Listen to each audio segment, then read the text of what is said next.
Human beings have lived with dogs for thousands of years. You'd think that after all that time, we'd have discovered all there is to know about them. But it turns out that until recently, scientists didn't pay much attention to dogs. Dolphins have been studied for decades, apes and chimps as well, but dogs, with whom we share our lives, were never thought to be worthy of serious study. As a result, we know very little about what actually goes on inside dogs' brains. Do they really love us, or are dogs just licking us so they can get fed?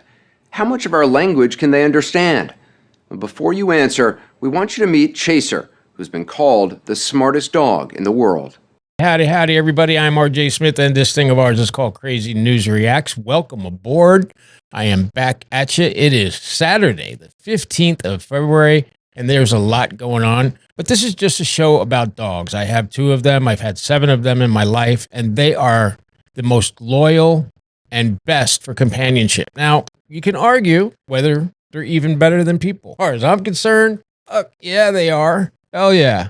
You know, some of the smartest dogs can learn very quickly because of their intelligence. They learn new cues, exhibit problems, they solve skills, and definitely show their independent side. Dogs are freaking great. And this is the smartest dog in the world. Before we even get going, hit that like button, subscribe, follow, comment. All that stuff helps us grow the YouTube algorithm, and we can come at you more often. Make sure you turn on those notifications, though, so that you are notified every time this psychopath right here puts out a new video. Let's check out the smartest dog in the world. Yeah, we're going to Wofford. Hoop. Good girl, good girl, good girl.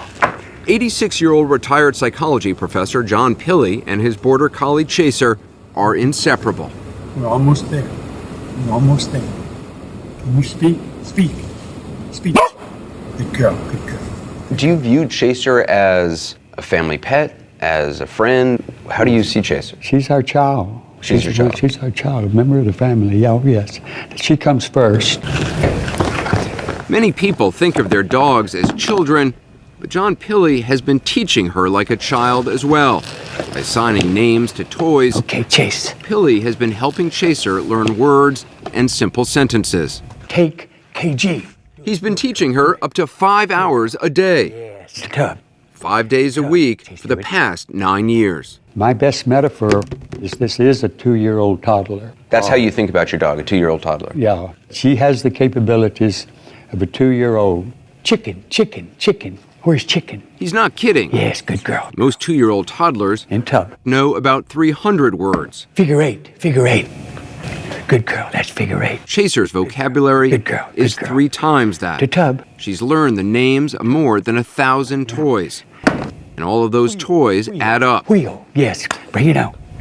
To show us Chaser's collection, Pilley brought us to his back porch. So these are all the toys in here? Yes. Got a chicken in here.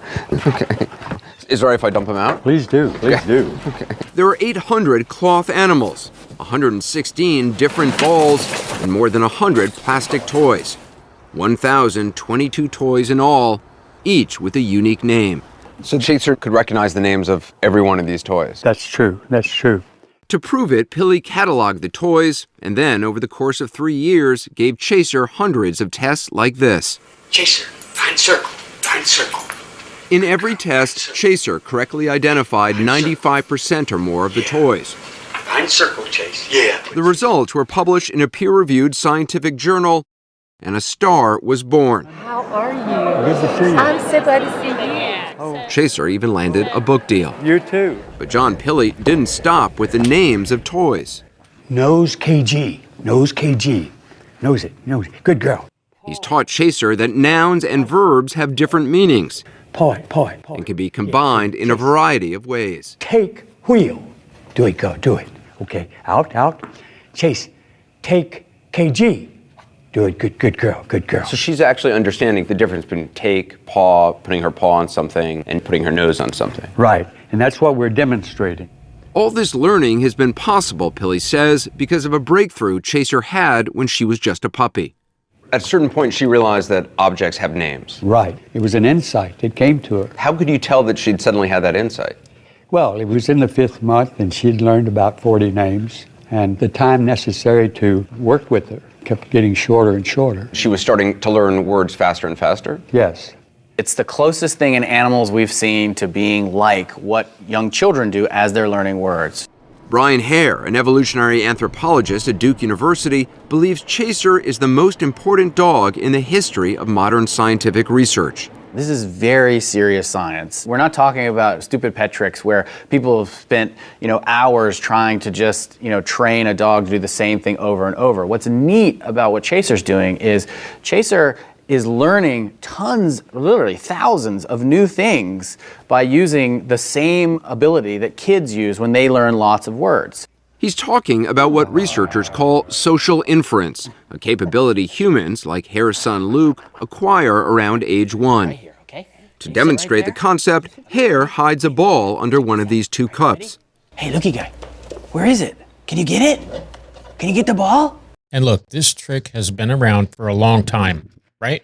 They even have street hustlers who do this with humans. But dogs are very, very adaptable, and they are just as trainable as babies. In fact, some smart pups show their intelligence to us in several ways, right? And sometimes for first-time dog companions, it's a little difficult to get through the training. But clever dogs with high cognitive activity may be more likely to show off their creative problem-solving skills. So let's go on and see what else is going on with this beautiful animal. Luke doesn't know which cup the ball is under. Can you get it? But when his father points, he makes an inference. Hey, nice job. You got it. So what does that show you? So when kids his age start understanding pointing, it's right when the foundations of what lead to language and culture start to develop. Hey. It might look simple, but when Hare tried the same test with bonobos, great apes he studied for more than a decade, look what happened. Bonobos, our closest genetic relatives, can't do it. You chose the wrong one. But Hare discovered dogs can. You ready? All right, I'm gonna hide in one of these 2 places. This 2-year-old Labrador named Sisu has no trouble understanding the meaning of pointing. Now, she doesn't know for sure which place you put it. That's right. There's no way she could know, and I'm just gonna tell her where it is. Okay, Sisu. So that's really hard for a lot of animals, and that's what's really special about dogs is they're really similar to even human toddlers. That's a level of thinking that people didn't really think dogs could do. Right. I mean, there was no evidence until the last decade that dogs were capable of inferential reasoning. Absolutely not. So that's what's new. That's what's shocking is that of all the species, it's dogs that are showing a couple of abilities that are really important that allow humans to develop culture and language. It's not surprising that dogs share characteristics with humans. After all, we've evolved alongside each other for more than 15,000 years. There are now some 80 million dogs in this country, more dogs than children. But for all the playing and petting, the companionship, we still know very little about their brains. Dr. Greg Burns, a physician and neuroscientist at Emory University, has studied the human brain for more than 2 decades. But 3 years ago, questions he had about his own dog inspired him to start looking at the canine brain. It started out with the desire to know, really, what does my dog think of me? I love my dog, but do they reciprocate in any way? When they hear you come home, they start jumping around. Is it just because they expect you to feed them? Is this just a scam by the dogs? Are dogs just big scammers? Yeah. To try and answer that question, Dr. Burns is doing something scientists have had a difficult time with. He's conducting brain scans on dogs while they're awake and unsedated. Inside the fMRI machine, they're trained to stay completely still. How hard is it to get a dog to do this? This represents probably about 3 to 4 months of training, and so most of the dogs take that long. What's around Tigger's head here? The scanner makes a lot of noise. It's quite loud, and because dogs' hearing is more sensitive than ours, we have to protect their hearing just like ours. So we put earplugs and earmuffs and just wrap it all to just keep it in place. Okay, now we can go up. Tigger certainly knows the drill. That's good. Once in the machine, he lies down and doesn't move. These scans are giving Dr. Burns the first glimpse at how a dog's brain actually works. So these are slices of Tigger's brain that you're seeing? Yeah, exactly. So we're slicing from top to bottom. We analyze them later to see which parts increase in response to the different signals. While in the scanner, the dogs smell cotton swabs with different scents. First, the underarm sweat of a complete stranger. Next, the sweat of their owner. As Dr. Burns expected, when the dogs sniffed the swabs, the part of their brain associated with smell, an area right behind the nose, activated. It didn't matter what the scent was. But it was when the dogs got a whiff of their owner's sweat that another area of the brain was stimulated, the caudate nucleus, or reward center. Dr. Burns believes that means the dog is experiencing more than the good feeling that comes with a meal. It shows the dog is recognizing somebody extremely important to them. It's the same area in a human brain that activates when we listen to a favorite song or anticipate being with someone we love. So just by smelling the sweat of their owner, it triggers something in a much stronger way than it does with a stranger. Right, which means that it's a positive feeling, a positive association. And that's something you can prove through MRIs. It's not just, previously people would say, well, yeah, obviously my dog loves me. I see its tail wagging and it seems really happy when it sees me. Right. Now we're using the brain as kind of the test to say, okay, when we see activity in these reward centers, that means the dog is experiencing something that it likes or it wants, and it's a good feeling. My takeaway from this is that I'm not being scammed by my dog. People will just say, they're just dogs. They don't have reason. That is very unreasonable, because if you think about it, you have to have reason in order to know what time your walk is every day. You have to have reason to know if I get in this car, then I'm going to end up at the dog park. They have to know if I run after a squirrel around the barn, if I stop and go back the other way, that would be reason. And my dog does that all the time. My animal, specifically Trouble, has the ability to figure out to stop and wait for the squirrel to come around, and then she goes the other way and captures. It's incredible to watch. So do you think that your dog would make the list of the most intelligent? Collies are first on the intelligent list, followed by poodles, German shepherds, golden retrievers, like a dog I had named Oscar, who was severely intelligent, Doberman pinschers, a sheepdog, Rottweiler, which my baby Trouble is, right over there. Let's take a look. Trouble, say hello. Hi. So let's get to the conclusion of this thing and see what else we can learn about our best friend. Watch YouTube videos of dogs welcoming home returning service members, and it's easy to see the bond between dogs and their owners. I miss you too. Brian Hare says there's even more proof of that bond. It's found in our bloodstreams. We know that when dogs and humans make eye contact, that actually releases what's known as the love hormone, oxytocin, in both the dog and the human.